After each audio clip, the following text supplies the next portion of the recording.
Hello student, स्वागत है आपका मेरे चैनल कॉमर्स गोजी पर। और आज हम पढ़ने वाले हैं क्लास 11th का माइक्रो इकोनॉमिक्स का चैप्टर 6 प्रोडक्शन फंक्शन।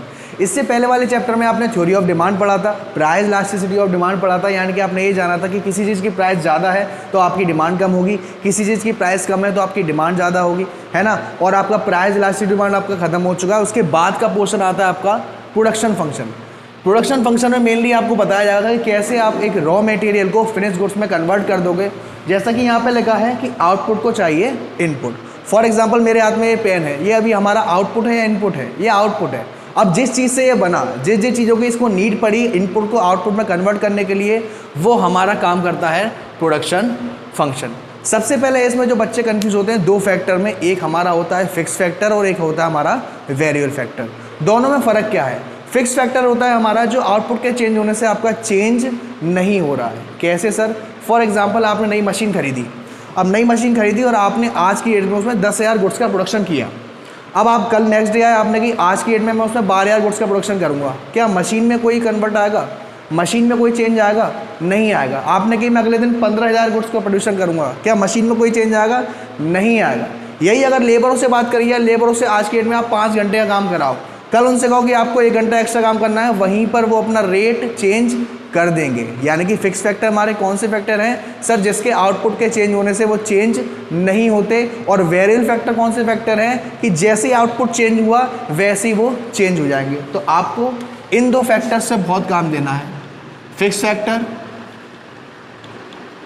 और आपका वेरिएबल फैक्टर। फिक्स फैक्टर जो आउटपुट के चेंज होने से चेंज नहीं होता और वेरिएबल फैक्टर जो आउटपुट के चेंज होने से चेंज हो जाता है। एग्जांपल में आप इसमें मशीन लिख सकते हैं और इसमें हमारी लेबर लिख सकते हैं। तो प्रोडक्शन फंक्शन अगर आपसे पूछते हैं कि सर प्रोडक्शन फंक्शन क्या है? प्रोडक्शन फंक्शन एक रिलेशनशिप बिटवीन फिजिकल इनपुट और फिजिकल आउटपुट। यहाँ पे हम इसको फिजिकल क्यों कह रहे हैं? क्योंकि आप इस चीज़ को देख सकते हो, छू सकते हो, महसूस कर सकते हो। उस इनपुट को आप आउटपुट में कन्वर्ट कर दोगे। ये पूरा फंक्शन हमारा क्या कहलाता है? Production function. तो प्रोडक्शन फंक्शन के लिए हमें क्या क्या चीज़ की ज़रूरत पड़ती है? लैंड की ज़रूरत है, लेबर की ज़रूरत है, कैपिटल की ज़रूरत है। लैंड का मतलब कहाँ पर प्रोडक्शन होगा, वो कौन सी जगह है जहाँ पे आपका प्रोडक्शन होगा। लेबर का मतलब लेबर आपके जो एम्प्लॉयज़ होते हैं उनको हम कहते हैं। और कैपिटल का मतलब कैपिटल आपकी मशीन, आपका पैसा। क्योंकि आप किसी भी चीज़ को अगर फॉर एग्जांपल इसी भी चीज़ को बना रहे हो तो इस चीज़ को बनाने के लिए आपको लैंड की ज़रूरत पड़ेगी, लेबर की ज़रूरत पड़ेगी और कैपिटल की ज़रूरत पड़ेगी। इन तीनों को कन्वर्ट करके जब हम एक फिजिकल इनपुट को, एक रॉ मटेरियल को फिनिश गुड्स में कन्वर्ट कर देंगे, वो हमारा कौन काम करता है? Production function. इस प्रोडक्शन फंक्शन को हम एक इक्वेशन में भी डिनोट करते हैं जिसको हम कहते हैं QX = FLK। यहाँ पर हमारा Q डिनोट होता है प्रोडक्शन से। फॉर एग्जाम्पल अगर आपसे मैंने कहा कि मुझे 100 टेबल चाहिए, अब 100 टेबल बनाने के लिए आपको कितनी लेबर की ज़रूरत पड़ेगी, कितनी कैपिटल की ज़रूरत पड़ेगी और कितना लैंड का यूज़ होगा, कितना रॉ मटेरियल चाहिए, इस पूरे को हम कहते हैं प्रोडक्शन फंक्शन।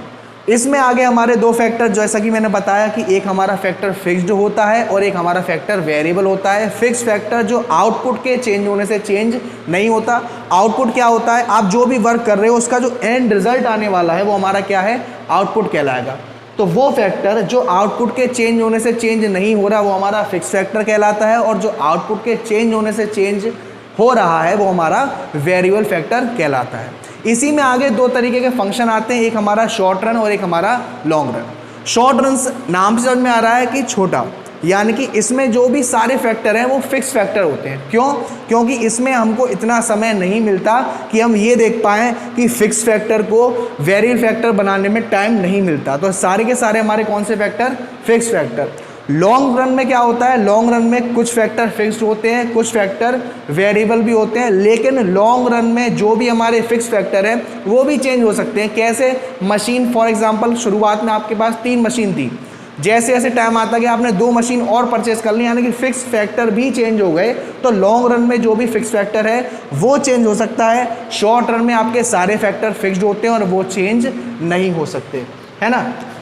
जैसा कि मैंने इक्वेशन बताई थी QX = F, यानी कि फंक्शन L से लेबर और K से कैपिटल। यहाँ लिखा भी है आपका Q हमारा प्रोडक्शन को डिनोट करेगा, L हमारा लेबर को डिनोट करेगा और K हमारी कैपिटल को डिनोट करेगा। अब इसमें रिटर्न्स टू अ फैक्टर का बहुत इंपॉर्टेंट पॉइंट आता है। Returns to a factor, for example आपने एक नई मशीन ली, नई मशीन लोगे और आज ही प्रोडक्शन करना स्टार्ट कर दिया तो वो बहुत अच्छा काम करती है, आपको एक दिन में 10,000 गुड्स, एज्यूम करा 10,000 गुड्स बना रही है, 15,000 गुड्स, 20,000 गुड्स। जैसे जैसे धीरे धीरे इंक्रीज होगी इसकी जो कैपेसिटी है प्रोडक्शन की वो कम होती जाएगी। अब वो 8,000 गुड्स बना रही है, अब वो 6,000 गुड्स बना रही है, अब वो 4,000 गुड्स बना रही है, फिर वो लास्ट में जाके पूरी स्क्रैप हो जाएगी। इसी इनको कहते हैं हम रिटर्न्स टू अ फैक्टर, यानी कि जब एक फिक्स फैक्टर एक वेरिएबल फैक्टर के साथ कंबाइन होता है तो वो शुरुआत में बहुत अच्छे से काम करेगा, यानी कि आपका increasing returns to a factor. जैसे जैसे वो बढ़ता जाएगा वो डिक्रीज होगा, यानी कि decreasing returns to a factor, और एक टाइम पे वो मशीन आपकी स्क्रैप हो जाएगी, उससे आप प्रोडक्शन नहीं कर सकते, जिसे हम कहते हैं लॉ ऑफ वेरिएबल प्रपोर्शन, जो time to time fix factor के साथ वेरिएबल फैक्टर के साथ वरीज करता है। तो आज की वीडियो में इतना ही। वीडियो पसंद